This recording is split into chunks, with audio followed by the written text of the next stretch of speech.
High viewers welcome to market set బాలనం details లోకి వెళ్ళినట్లయితే last half an hour back ఇప్పటికి చూసుకున్నట్లయితే మార్కెట్స్ కొంత ఫ్లాట్ గా ట్రేడ్ అవడం చూస్తున్నాము. నిఫ్టీ 7 పాయింట్స్ నెగటివ్ గా 10,480 వద్ద ట్రేడ్ అవుతుండగా సెన్సెక్స్ 54 పాయింట్స్ నెగటివ్ సైడ్ తో 34,905 వద్ద ట్రేడ్ అవుతూ రావడం చూస్తున్నాము. ఇక బ్యాంక్ నిఫ్టీ విషయానికి వస్తే 94 పాయింట్స్ నెగటివ్ గా 26,007 వద్ద ప్రస్తుతం బ్యాంక్ నిఫ్టీ ట్రేడ్ అవుతూ వస్తోంది. ఇక mid and small cap stocks విషయానికి వచ్చినట్లయితే last half an hour back వరకు కూడా మిక్స్డ్ గా ట్రేడ్ అయిన మిడ్ క్యాప్ బేస్ స్టాక్స్ ప్రస్తుతం చూసుకున్నట్లయితే ఒక మంచి షార్ట్ కవరింగ్ ఒక ర్యాలీ అనేది రావడం చూస్తున్నాం. ప్రస్తుతం చాలా స్ట్రాంగ్ గా ట్రేడ్ అవుతూ వస్తున్నాయి.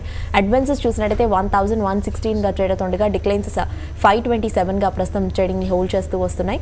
నిఫ్టీ గెయిన్స్ అండ్ లూజర్స్ లో కనుక చూస్తే Yes Bank 5.19% and Sun Pharma 4.32% and Asian Paints 2.70%, Indiabulls Housing Finance 2% and Axis Bank 2.24% వరకు పాజిటివ్గా ట్రేడ్ అవడం చూస్తున్నాము. ఇక నిఫ్టీ లూజర్స్లో కనుక చూసుకున్నట్టయితే HPCL 2.5%, Tata steel 1.63%, ICICI bank around 1.83%, BPCL 2% and HDFC bank around 1.12% వరకు కూడా నెగిటివ్ ధోరణితో ప్రస్తుతం ట్రేడ్ అవడం చూస్తున్నాము. కమోడిటీస్లో కనుక చూసుకున్నట్టయితే గోల్డ్ 0.71% నెగిటివ్ సైడ్తో 31,802 వద్ద ట్రేడ్ అవుతుండగా సిల్వర్ 0.58% నెగిటివ్గా 38,148 వద్ద ట్రేడ్ అవుతూ వస్తోంది. క్రూడ్ ఆయిల్ విషయానికి వస్తే 2.36% నెగిటివ్గా 3,677 వద్ద ట్రేడ్ అవుతుండగా న్యాచురల్ గ్యాస్ 2.16% నెగిటివ్గా 326 వద్ద ప్రస్తుతం ట్రేడింగ్ని హోల్డ్ చేస్తూ రావడం చూస్తున్నాము. ఇక BSE mid and small cap losers కనుక చూసుకున్నట్టయితే Sun TV networks around 2.13%, Endurance Technologies 2%, Oberoi Realty 1.66%, Petronet LNG and Gillette India లాంటి స్టాక్స్ ఒక 0.5% to 1.5% మధ్య నెగిటివ్గా ట్రేడ్ అవడం చూస్తున్నాము. ఇక బీఎస్సీ స్మాల్ క్యాప్ లూజర్స్ కనుక చూసినట్టయితే 8K mile software around 5%, కేడీడీఎల్ 3.82%, Sical logistics 3.31% and IG petro 2.87% and JV chemicals చూసుకున్నట్టయితే 2.67% వరకు కూడా నెగిటివ్ వేస్లో ప్రస్తుతం ట్రేడ్ అవడం చూస్తున్నాము. ఇక మోస్ట్ యాక్టివ్గా ట్రేడ్ అవుతున్న స్టాక్స్లో కనుక చూస్తే కోటక్ మహీంద్రా కొంత టెక్నికల్లీ స్ట్రాంగ్గా కనిపిస్తోంది అండ్ ఎస్ బ్యాంక్ చూసుకున్నట్టయితే మార్నింగ్ నుంచి కూడా ఒక మంచి స్ట్రెంత్ అనేది కనబరచడం చూస్తున్నాము. ఇక ఓవరాల్గా మెచ్చేషన్ మార్కెట్స్పై విశ్లేషించేందుకు ట్రేడర్స్ మెయిల్స్ అండ్ కాల్స్కి ఆన్సర్ చేసేందుకు ప్రజెంట్ మన స్టూడియోలో ఉన్నారు మార్కెట్ అనలిస్ట్ శేషు గారు. వారిని అడిగి మరిన్ని విషయాలు తెలుసుకుందాం. ట్రేడర్స్ అండ్ ఇన్వెస్టర్స్ మీకు ఇలాంటి డౌట్స్నా కూడా పైన స్క్రోల్ అవుతున్న నెంబర్ అండ్ మెయిల్ ఐడికి కాల్ అండ్ మెయిల్ చేయొచ్చు. సో దట్ శేషు గారు మీ డౌట్స్కి ఆన్సర్ చేస్తారు. అండ్ అలాగే బియర్ స్క్రీన్ పైన డిస్ప్లే అవుతున్న నెంబర్ చూస్తే 9963155572 నెంబర్ మళ్ళీ ఒకసారి రిపీట్ చేస్తాను, 9963155572 ఈ నెంబర్ స్క్రీన్ పైన డిస్ప్లే అవుతుంది. సో మీకు ఇలాంటి డౌట్స్ నా కూడా ఈ నెంబర్కి కాల్ చేయొచ్చు. హై శేషు గారు, last half an hour back ఇప్పటికీ చూసుకున్నట్టయితే మార్కెట్స్ ఫ్లాట్గా ట్రేడ్ అవడం చూస్తున్నాము. కొంతవరకు మార్కెట్స్లో మంచి రికవరీ అనేది స్ట్రాంగ్ రికవరీ అనేది చూస్తున్నాము. ముఖ్యంగా మిడ్ క్యాప్ బేస్ స్టాక్స్ కనుక చూసుకున్నట్టయితే last half an hour back వరకు కూడా మిక్స్డ్గా ట్రేడ్ అయిన మిడ్ క్యాప్ బేస్ స్టాక్స్ ప్రస్తుతం చూసుకున్నట్టయితే ఒక మంచి ర్యాలీ అనేది రావడం చూస్తున్నాము. స్ట్రాంగ్గా ట్రేడ్ అవుతూ వస్తున్నాయి మిడ్ క్యాప్ బేస్ స్టాక్స్ అన్నీ కూడా. సో మీ పాయింట్ ఆఫ్ వ్యూలో కనుక చూసుకున్నట్టయితే ఈ మెచ్చేషన్ మార్కెట్స్లో ఎలాంటి ట్రెండ్ని నోట్ చేస్తున్నారు?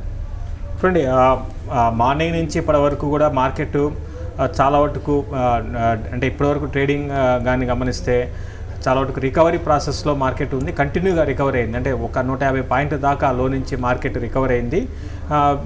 చాలా స్టాక్స్ కూడా మైనస్ నుంచి కూడా ఇప్పుడు ప్లస్కి వస్తున్నాయి. ఒక దశలో భారీగా నష్టపోయిన స్టాక్స్ కూడా ఇప్పుడు పాజిటివ్గా వస్తున్నాయి. ఈరోజు మార్కెట్కి లో నుంచి రికవరీ కావడానికి ప్రధానంగా ఎస్ బ్యాంక్ ఒకటి బాగా సపోర్ట్ చేసింది. తర్వాత బాగా beat and down stock Sun Pharma, అది కూడా ఈరోజు 4% ర్యాలీ చూసాము. తర్వాత అంబుజా సిమెంట్, ఏషియన్ పెయింట్స్, ఇవి యాక్సిస్ బ్యాంక్ లాంటి స్టాక్స్ బాగా ఈరోజు నిఫ్టీకి సపోర్ట్ చేసాయి. మరోవైపు బాగా వీక్ ఉన్న స్టాక్స్లో ఐఓసి ఒకటి, ఐసిఐసిఐ బ్యాంకు లాంటి స్టాక్స్ ఈరోజు ప్రస్తుతానికి వీక్నెస్ అనేది ధోరణి ఉంది. ఇక బ్రెత్ కూడా పర్లేదండి, ఎందుకంటే మార్నింగ్కి ఇప్పటికి బ్రెత్ చాలా స్ట్రాంగ్ ఉంది. అడ్వాన్సెస్ 960 దాకా మనకి రావడం చూసాము, డిక్లైన్స్ 466. సో అట్లీస్ట్ షార్ట్ టర్మ్కి అంటే ఈరోజు రికవరీని బట్టి చూస్తే నిఫ్టీకి 10,400 నుంచి ఒక రికవరీ వచ్చింది కాబట్టి 400 పైకి వచ్చింది కాబట్టి క్లోజర్గా 10,400 దాని బిలో కంటిన్యూగా ట్రేడ్ కాకపోతే షార్ట్ టర్మ్ ట్రెండ్ చిన్నపాటి అప్ ట్రెండ్ ఉండొచ్చు. 10,400 బిలో కంటిన్యూగా ట్రేడ్ అయితే 10,200 దాకా రావడానికి అవకాశం ఉందండి. ఒక శేషు గారు కాలర్స్ వెయిట్ చేస్తున్నారు, కాల్స్ తీసుకుందాం. హైదరాబాద్ నుండి వినోద్ కాలర్ ఉన్నారు. హలో, చెప్పండి వినోద్.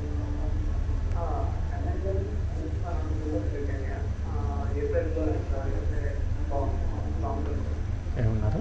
M&M బయింగ్కి వెళ్ళాలనుకుంటున్నారా లాంగ్ టర్మ్ మీతో?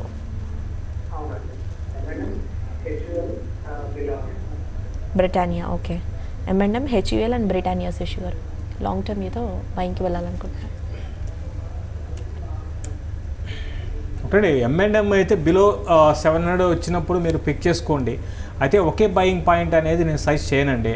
ఎందుకంటే ఇప్పుడు నేను అనుకోవడం మార్కెట్లో మధ్య మధ్యలో కరెక్షన్స్ అనేవి రావచ్చు. వచ్చినప్పుడు మీరు పిక్ చేసుకోండి. ప్రస్తుతానికైతే 700 బిలో షార్ప్గా ఈ స్టాక్ పడితే అప్పుడు మీరు పిక్ చేసుకోమంటాను. తర్వాత HUL అయితే ఇప్పుడు ఈ లెవెల్లో అయితే నేను సజెస్ట్ చేయనండి. కొంచెం వెయిట్ చేయండి. 1800 లెవెల్స్లో ఎటువంటి పరిస్థితుల్లో కూడా నేను హిందుస్థాన్ యూనిలీవర్ని కొనుక్కోమని చెప్పను. ఇందులో అసలు కరెక్షన్ అనేది ఈ మధ్యకాలంలో మనకి కనపట్టలేదు. 1200 నుంచి వచ్చిన ర్యాలీ అనేది కంటిన్యూ అవుతుంది. అయితే షార్ట్ టర్మ్ ట్రెండ్ ఇంకా ఫర్దర్గా పెరగడానికి అవకాశాలు ఉన్నాయి. 2200 దాకా పెరగవచ్చు అండి. మీరు కొనాలనుకుంటే మాత్రం 1600 కట్ కాకుండా ఉంటే క్లోజర్గా 1620 ఆ లెవెల్ వచ్చినప్పుడు కొనుక్కోవచ్చు. ఓకే, నెక్స్ట్ కాలర్ ఉన్నట్టున్నారు, కాల్ చూద్దాం. హలో, యా చెప్పండి అండి, ఏ స్టాక్ గురించి తెలుసుకోవాలనుకుంటున్నారు? అడగండి. Okay, JK Papers okay, NCC okay,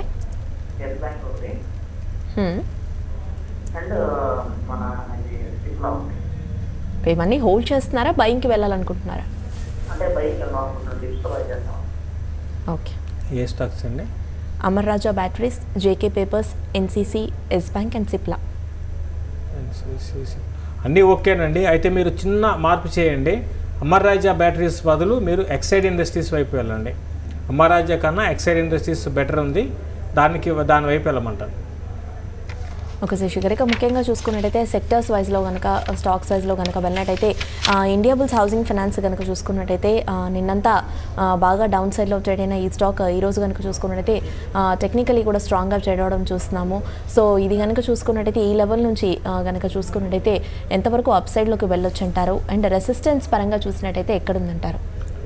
India bulls Housing finance పెద్ద పెరిగే అవకాశాలు పెద్దగా ఉండకపోవచ్చు అండి. 720 ఆ లెవెల్లో రెసిస్టెన్స్ ఫేస్ చేయొచ్చు.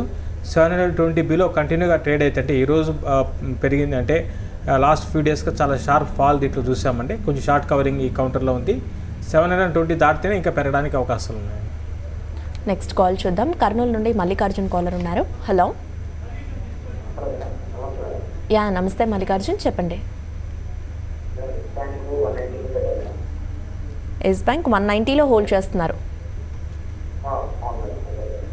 అంటే షార్ట్ టర్మ్కి తీసుకున్నారా, లాంగ్ టర్మ్కా?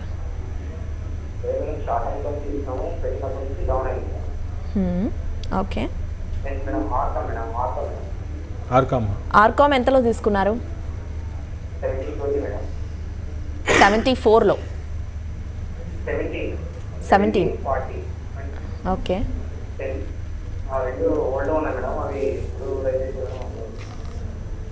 చూడండి, ఫస్ట్ థింగ్ ఏంటంటే మీరు ఆర్కామ్ అని మొన్న పెరిగిందండి, మళ్ళీ పెరిగింది మళ్ళీ పడింది. ఆర్కామ్ లాంటి స్టాక్లో ఒక మీరు ఇన్వెస్ట్మెంట్గా ఎప్పుడు కూడా తీసుకోకూడదు, పొజిషన్స్ దూరంగా ఉండమని మనం చెప్తూనే ఉన్నామండి. ఇప్పుడైనా సరే అదే చెప్తాము. ఆర్కామ్లో మీరు ర్యాలీస్లో ఎగ్జిట్ కాండి, ఇన్వెస్ట్మెంట్స్కి అయితే వద్దని చెప్తాను. ఇన్వెస్ట్మెంట్ పరంగా దీంట్లో మీరు ఎక్కువ కాలం ఉండడం మంచిది కాదు. ఇంకా నేను అనుకోవడం 12 ఆ లెవెల్ కూడా రావచ్చు. ఈవెన్ 12 కట్ అయితే ఈవెన్ 8 రూపీస్ కూడా రావచ్చు అండి. కాబట్టి నెక్స్ట్ అదృష్టం బాగుండి మళ్ళీ మీ రేట్ వస్తే మీరు ఎగ్జిట్ కాండి. ఆ తర్వాత ఎస్ బ్యాంక్ని మీరు హోల్డ్ చేయండి, పర్లేదు. ఇది పెద్దగా పడకపోవచ్చు అండి. దీంట్లో మళ్ళీ కొంచెం కొనుక్కోవాలనుకుంటే 160 ఆ లెవెల్స్ వచ్చినప్పుడు కొంత యాడ్ కూడా చేసుకోమని చెప్తాను. ఓకే, నెక్స్ట్ కాలర్ ఉన్నారు బెంగళూరు నుండి Jaya. Hello, ya hi, good afternoon అండి.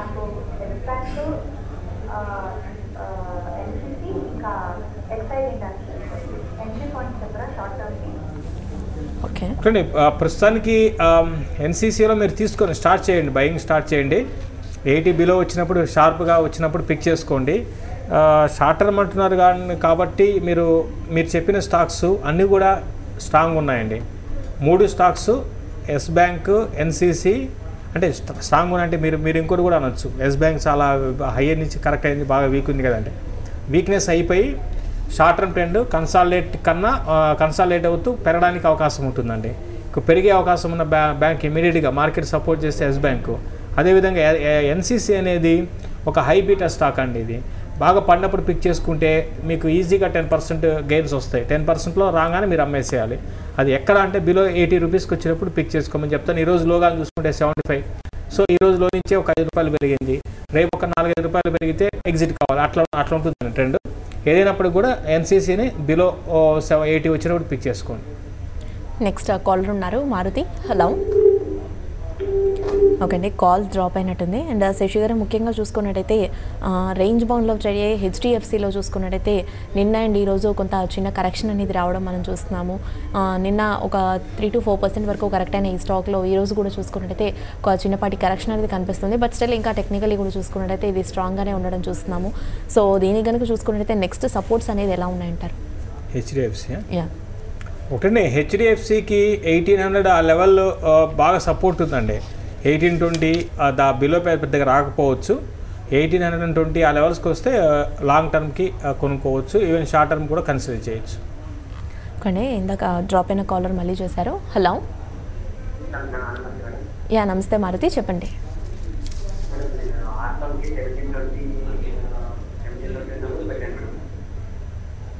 స్టాక్ ఏంటన్నారు? చెప్పాను కదా, ఆర్కామ్. ఓకే, ఇందాక చెప్పారు కదండి మన శేషు గారు ఆల్రెడీ ఈ స్టాక్ పైన క్లియర్గా చెప్పడం జరిగింది. ఆల్రెడీ హోల్డ్ చేస్తున్నారు కదా మీరు 17. ఓకే, ఇప్పుడు పెరుగుతుందని 100% ఏం లేదండి. మళ్ళీ 70 రూపీస్కి వస్తుందా అంటే గ్యారంటీ ఉండవు. మంచి స్టాక్స్లో అయితే మనం చెప్పగలుగుతామండి. ఇప్పుడు ఆర్కామ్ లాంటిది కంప్లీట్గా అది వీక్ అయిపోయింది మనకి. ఈవెన్ నాట్ ఓన్లీ ఆర్కామ్ అండి, ఏడీఐజీ ప్యాక్ అంతా కూడా 52 వీక్లోకి టచ్ అవుతున్న స్టాక్స్ అండి. కాబట్టి మీరు బెటర్ ఏంటంటే ప్రస్తుతానికి హోల్డ్ చేసి ర్యాలీస్ అంటే పెరుగుతున్నప్పుడు మీ రేటు కొంచెం క్లోజర్గా ₹1 అటు ఇటు తీసేసేయడం బెటర్ అండి.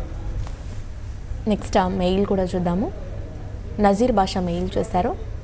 బజాజ్ ఫైనాన్స్ డిసెంబర్ ఫ్యూచర్స్లో తీసుకోవచ్చంటారా? ఆప్షన్స్లో తీసుకోవచ్చంటారా? ఆప్షన్స్ యా, ఈ డిసెంబర్కి. ఇప్పుడు బజాజ్ ఫైనాన్స్ డిసెంబర్ ఆప్షన్ మీరు దాంట్లో చేయడం కన్నా ఫ్రంట్ లైన్ స్టాక్స్లో మీరు ఆప్షన్స్ వెళ్ళాలండి. ఒక రిలయన్స్, టాటా స్టీలు, హిండాల్కో, ఎస్ బ్యాంకు ఆర్ ఐసిఐసిఐ ఇటువంటి వాటిలో ఆప్షన్స్ మీకు వర్కౌట్ అవుతాయి. మీకు వీటిలో ఏంటంటే మీకు బయర్కి సెల్కి దూరం ఉంటుంది, తర్వాత మీకు ట్రేడింగ్ యాక్టివిటీ జరగదు. సో అది బజాజ్ ఫైనాన్స్ వీటిలో ఏంటంటే వన్ సైడెడ్ ట్రెండ్ ఉన్నప్పుడు మీరు ట్రై చేస్తే ఇందమని ఆప్షన్స్ లేకపోతే ఇందమనికి వస్తే అంటే బాగా పెరిగినా బాగా పడినా అప్పుడు మీకు ఉపయోగం ఉంటుంది. ప్రస్తుతానికైతే ఆ రెండు జరగకపోవచ్చు కాబట్టి బజాజ్ ఫైనాన్స్ ఆప్షన్స్కి దూరంగా ఉండమని చెప్తాను. నెక్స్ట్ కాల్ చూద్దాం. తిరుపతి రావు కాలర్ ఉన్నారు. హలో. హలో. యా చెప్పండి అండి. మేము ఎన్టీఆర్ 130 రూపీస్ కొన్నామండి. Okay okay. ఈ ట్రెండ్ ఎలా ఉందండి? ఇంక్రీజ్ అయిందంటారా తగ్గిందంటారా? ఈ షార్ట్ టర్మ్కి తీసుకున్నారా లాంగ్ టర్మ్కా? లాంగ్ టర్మ్ అంటే లాంగ్ టర్మ్ తీసుకున్నాను. Okay.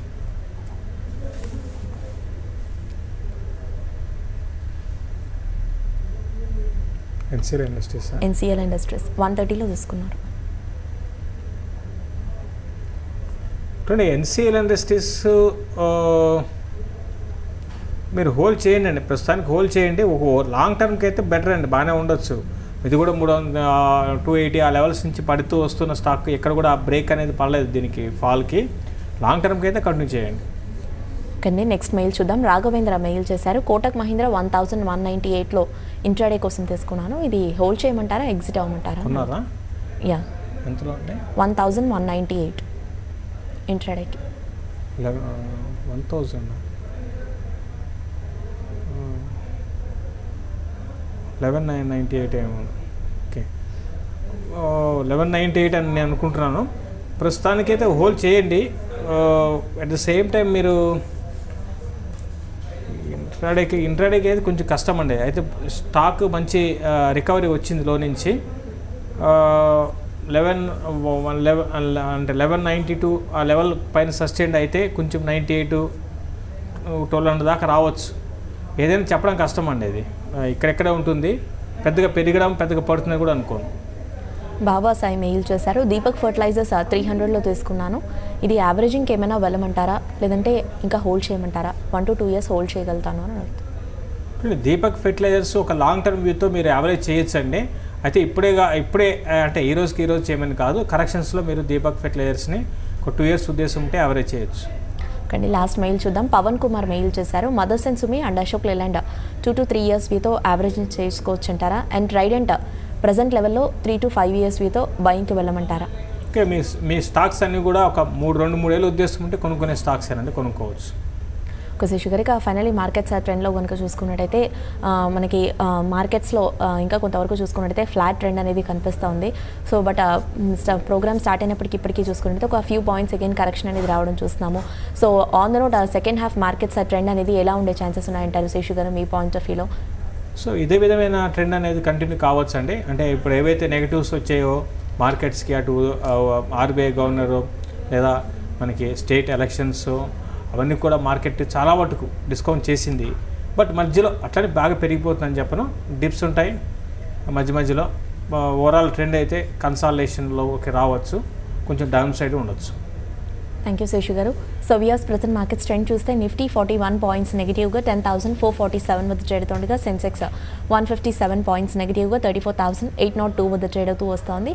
And bank Nifty 195 points నెగిటివ్గా 25,907 వద్ద ప్రస్తుతం ట్రేడింగ్ని హోల్డ్ చేస్తోంది. సో ఇది వాళ్ళ market set one. Stay with us.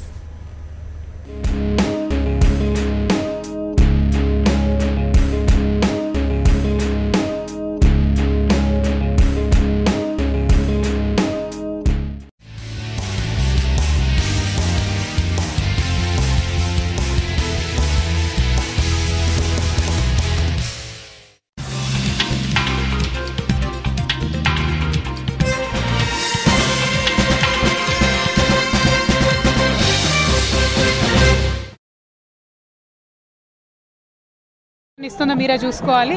ఈవీఎంలు బాగున్నాయి, ఈవీఎంలతో